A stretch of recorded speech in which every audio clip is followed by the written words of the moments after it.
안녕하세요, 배갑니다. 비트코인 차트 보겠습니다.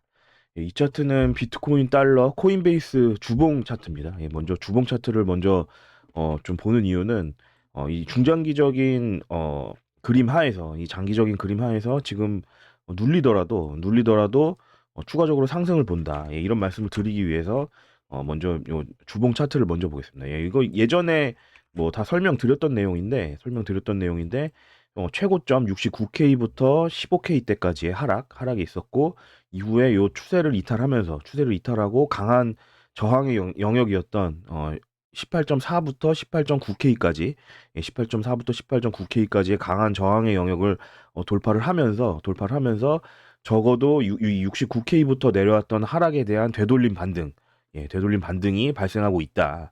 그런 이제 말씀을 여러 번 드렸었죠. 그리고 그 되돌림 반등은 이 69K부터 내려온 전체 하락에 대한 되돌림이기 때문에 최소 로그 차트 하에서의 0.38이 되돌림 구간, 27.5K 또는 뭐 0.5나 0.618 구간 또는 뭐 일반 차트 하에서의 0.38이 구간은 36K거든요. 그래서 이런 어떤 최소 반등 구간에 아직 한참 미치지 못하는 그런 반등이다. 그렇기 때문에 여기서 눌린다고 하더라도 단기적으로 눌린다고 하더라도 결국에는 더 상승해 줄 것으로 생각을 한다. 그렇게 말씀드리겠습니다. 요런 얘기들은 뭐 기존에 여러 번 이제 말씀드렸던 내용들이고요. 말씀드렸던 내용들이고 이제 뭐 또 볼린저 밴드 관점 하에서 요 올라올 때부터 제가 말씀을 드렸었죠. 말씀드렸던 거는 가장 일반적인 케이스는 상방을 볼린저 밴드의 요 상단, 예. 볼린저 밴드 이 상단을 터치하고 한번 눌려서 중단을 터치하고 다시 올라가는 그림, 크게 봤을 때, 요런 식의 그림이 가장 일반적인 그림이다. 이런 얘기를 이제 처음 이제 상승할 때부터 이때부터 이제 말씀드렸었습니다. 그리고 실제로 요 볼린저 밴드 상단 영역에서 눌림이 이제 고점이 나오고 눌림이 발생하고 있고요. 그래서 이제 눌린다고 하더라도 추가적인 상승, 결국에는 더 상승해서 적어도 뭐 로그 차트 하에서의 0.382 구간인 27.5K 영역 여기까지는 적어도 상승을 해줄 확률이 높다. 그렇기 때문에 지금의 이런 어떤 눌림은 이런 어떤 스윙 매매자에게 있어서 눌림목에서의 매수를 할 수 있는 그런 기회로 삼을 수 있는 상황이다. 그런 말씀드리겠습니다. 요게 이제 뭐 기본적인 어떤 이런 눌림목에서의 매수 관점으로 가져간다. 전략을 요런 부분들을 먼저 생각을 하면서 예. 음 전략을 짜는 게 좋겠죠. 그리고 이제는 뭐 단기 차트로 돌아가기 전에 지난 방송에서 말씀드렸던 내용 잠깐 리뷰를 해 보겠습니다. 요거 이제 2월 10일 어제 새벽에 제가 올렸던 영상인데 이때 말씀드렸던 게 이때는 아직 요 박스 구간 22.3에서 22.5K 요 박스 구간을 아직 깨기 전이었거든요. 깨기 전이었는데 이때 이제 말씀드렸던 게 만약 올라간다고 한다면 요 노란색 하락 추세선 ABC라고 했을 때 OB 라인이 되겠죠. 요거를 이제 돌파하고 그리고 요 수평 매물대 23.2K까지 요걸 넘어가면 롱 대응을 하는 게 좋다. 그 전까지는 뭐 롱 하는 거는 좋진 않고 여기를 이제 넘어가 줬을 때 롱 대응을 하는 게 좋다.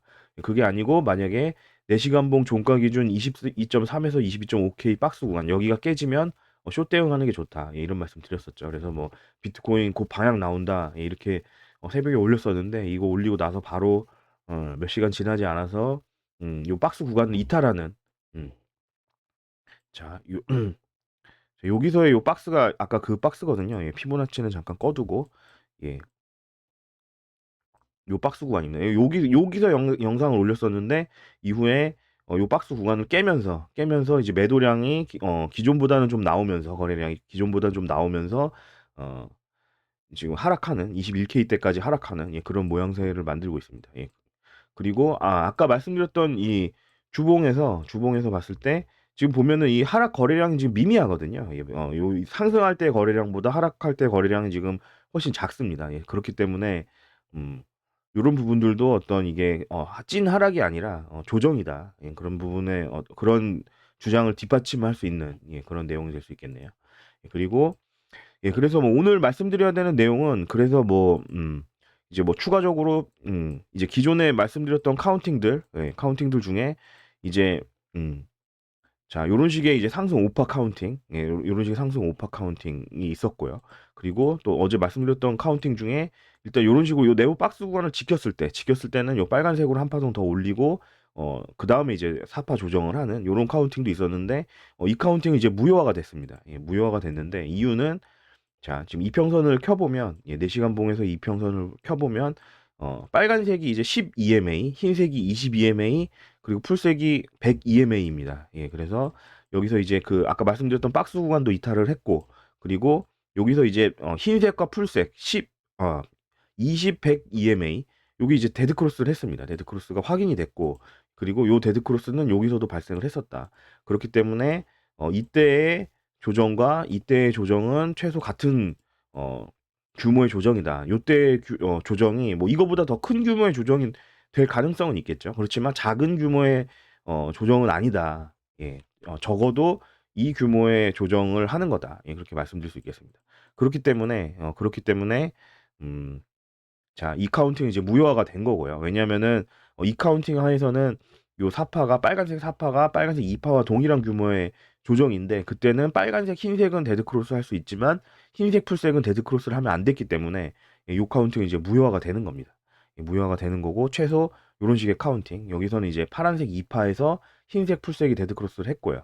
여기서 지금 흰색 풀색 데드 크로스를 했기 때문에 최소 요런 식의 카운팅, 예, 파란색 1, 2, 3, 4, 5, 예, 이렇게 올라가는 요런 식의 카운팅을 봐야 된다. 예, 그렇게 말씀드릴 수 있고요.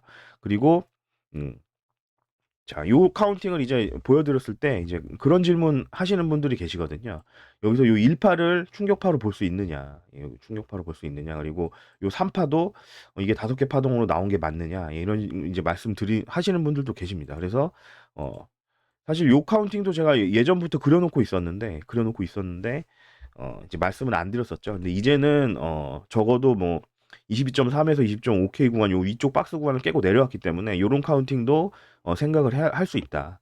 예. 근데 요거랑 뭐 요거는 이제 사실상 비슷하다. 왜 비슷하냐면은 이 눌림목 구간에서 어쨌든 매수를 해야 되는 그런 카운팅이기 때문에, 예, 요거는 음, 이 카운팅과 이 카운팅은 어느 정도 이제 전략상 겹치는, 예, 그런 카운팅이 될 수 있겠죠. 그리고 또 한 가지 카운팅 이제 봐야 되는 거는, 자, 이런 식의 카운팅. A, B, C로 반등이 끝났고 저점을 깨러 내려가는 요런 식의 카운팅. 요거는 이제 왜 필요하냐면은 요런 카운팅 또는 요런 카운팅. 요런 카운팅에서 이제 눌림목에서의 매수를 할 때 손절 라인을 잡을 수 있는 기준이 되는 카운팅이라고 보면 됩니다. 예, 물론 지금 아까 이제 어떤 이런 주봉 차트에서 말씀드렸다시피 이제 큰 추세가 상방으로 돌았고, 그 이후에 발생하는 눌림이고, 눌림에서의 거래량도 크지 않기 때문에, 그렇기 때문에 이런 식의 카운팅의 가능성이 높다고는 생각하지 않습니다. 예, 아직까지는 이런 식의 카운팅이 높다고는 생각하지 않고요. 예, 그리고 이미 추세가 돌았기 때문에 장기 추세가 돌았기 때문에 이때는 당연히 상승에 대해서 먼저 대응하는 게 맞겠죠. 예, 상승에 대해서 먼저 대응하는 게 맞고, 그 이후에 어, 후행적으로 만약에 이런 상황이 발생했을 때 그때 이제 손절 대응하는 게 맞다. 예, 그렇지 않고 이거를 먼저 생각했다가는 만약에 추세가 이제 상방으로 돌아서 그대로 올라갔을 시에 포기해야 되는 수익이 굉장히 크기 때문에, 예, 그렇기 때문에 대응 측면에서는 눌림목에서의 매수 관점을 먼저 보고, 이제 요런 식의 카운팅은 이 상황이 발생했을 때, 예, 그때 대응하는 게 맞다. 예, 그렇게 말씀드릴 수 있습니다. 예, 그래서 뭐 요 카운팅 상에서는 보시면은 요런 A, B, C로 반등하고 저점을 깨러 간다. 이런 식의 카운팅 하에서는 이게 확정되는 라인은 가장 밑에 있는 노란색 오비 라인이 되겠죠. 예, 그래서 요거를 깨게 되면 요 카운팅이 확정이 된다. 예, 그리고 그 전에 이제 가장 강력했던 지지 구간, 어, 가장 강한 지지 구간이라고 할 수 있는 자리는, 기존에도 여러 번 말씀드렸지만, 올라갈 때는 이제 저항이었지만 이제 내려갈 땐 지지 구간이 되겠죠. 18.4K부터 18.9K 영역, 예, 요 영역이 가장 강한 지지 라인이다. 예, 그런 말씀드리겠습니다. 그렇기 때문에 여기가 이제 뚫렸을 시, 이제 최종 이제 18.4K 여기가 뚫렸을 시는 어, 이제 최종 어떤 마지노선으로 볼 수가 있다. 예. 이제 그 밑에 이제 뭐 요 오비 라인도 있지만 사실상 18.4K가 깨지면 수평 지지 관점에서는 굉장히 그 안 좋은 상황이 되는 거거든요. 그렇기 때문에 18.4K가 깨지면 가장 이제 최악의 상황으로 볼 수 있다. 예 그렇게 말씀드릴 수 있습니다. 그리고 음 그렇다면 이제 매수 이제 카운팅들은 이제 말씀을 드렸었고요.